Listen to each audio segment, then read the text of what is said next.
So you want to learn how to render. You've been seeing artworks among artworks among artworks of rendered art, and you're probably thinking, hey, how do you do that? I want to do that. Or maybe you're just trying to render or learning how to render.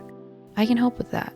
Rendering is the process of adding shading, color, texture, and light to a basic sketch or outline. It's also known as technically making something appear 3D that is 2D. Today, I would like to show you all what steps I take to get to the finished product, like sketching, grayscale, tone variation, colors, what colors I use, what colors work best, and also the masking layers as well, because those also play a huge part in rendering. I feel I use them almost all the time whenever I draw. There's not a single drawing that I do that doesn't use an overlay layer or any kind of masking layer on it, except if it's a sketch, obviously. So now that the basic information and the ground rules have been laid down for y'all, let's get into it. And I want to start by discussing my sketch layer and how I go about sketching and laying down the sketch layer. So let's do that. The first thing I always like to do when I start a sketch is like to map out the gesture of what I want the sketch to look like. So I will kind of just like let my hand flow, but I also like to keep in mind that I'm working with shapes here and I'm not just working with lines on paper. When I sketch, I try to be as messy and as neat as possible, so I always use a really low opacity sketch pen just because it allows me to just like layer on the hardness of aka lead or graphite as you would use when you're doing traditional, but I like to do it more digital just because I think it's a lot easier to work with.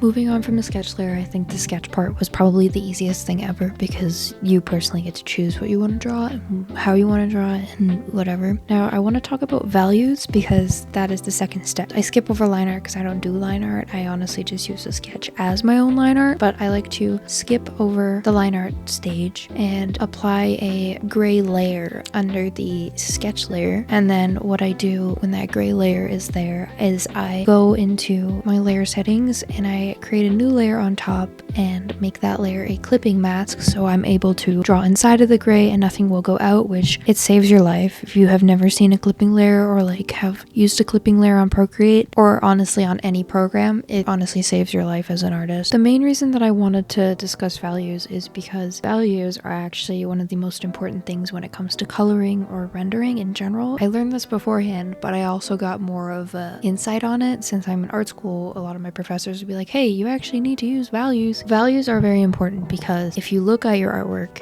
and you turn the color off, like let's say you go into your tablet settings, or for example, let's say you go into Apple settings and you go and you turn off the color on your iPad and make the artwork gray. You can see that the 3 levels of values that you need is a dark one, a medium value, and a light one. The issue is if your art is looking flat, it's because you have 2 or more values that look the exact same to each other. And what I mean by that is, let's say instead of having 1 light, 1 medium, 1 dark, you have 2 mediums and a dark. So in that case, you would need to up the amount of value you use.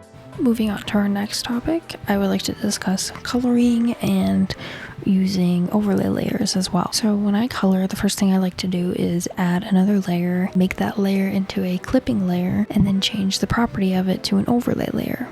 Once the overlay layer is chosen, I like to go into the color wheel and choose very saturated colors just because that's just my art style. If you don't like to use saturated colors, it also looks good without saturated colors. I have done several art pieces with desaturated colors, but I tend to gravitate towards a colorful palette just because I feel like that is what I do now. I used to do desaturated colors, but then I realized, hey, maybe I will actually try doing saturated colors and, you know, woohoo, yay, saturated colors. Once your grayscale is done, once you do have that overlay layer, I like to go over top of everything and fill it in as usual. Fill in your normal colors, like if you're drawing an original character and they had a specific color palette, this is actually really easy and very great for you to do because you basically already shadow, already highlight, and already have your midtones down. It's pretty straightforward. Honestly, once you have done the grayscale, it basically reduces half your work for you. Since I explained all that, I recorded a pretty long video of this, so I am just gonna leave this here as a little time lapse and speed paint of how I colored. So here you go.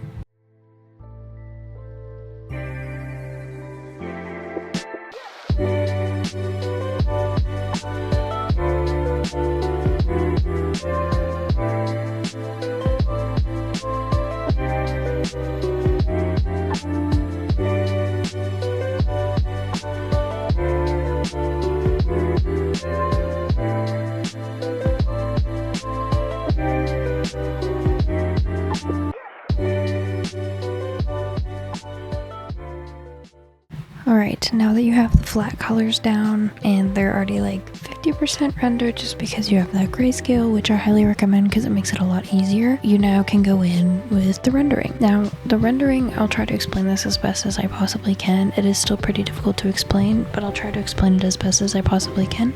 Rendering is like painting or using clay. Like you're trying to sculpt out what you want to sculpt out. Now, when I render, I personally like to use a mix between a hard brush and a soft brush. So I try to look for like watercolor or airbrushes, and then I use either a soft or a hard eraser just because I think that's just the easiest way to render. My only tip is that you just be confident in rendering because I entirely just wing it. The only reason I resort to myself being a messy artist is because I like the look of messy art. I'm pretty sure that's all I have to say, but one more thing before I show you the time lapse of me full on rendering is that I want to say that I like to merge all the layers together before I start rendering, so it's just one layer so I can paint over the line art. You do not have to do this if you don't want to. I do it because I plug it out and I'm just like, yeah, hell yeah, whatever. Anyways, here's the time lapse. Thank you guys for watching. If you have any questions or any more videos you'd like to see, just let me know in my comments. Bye bye.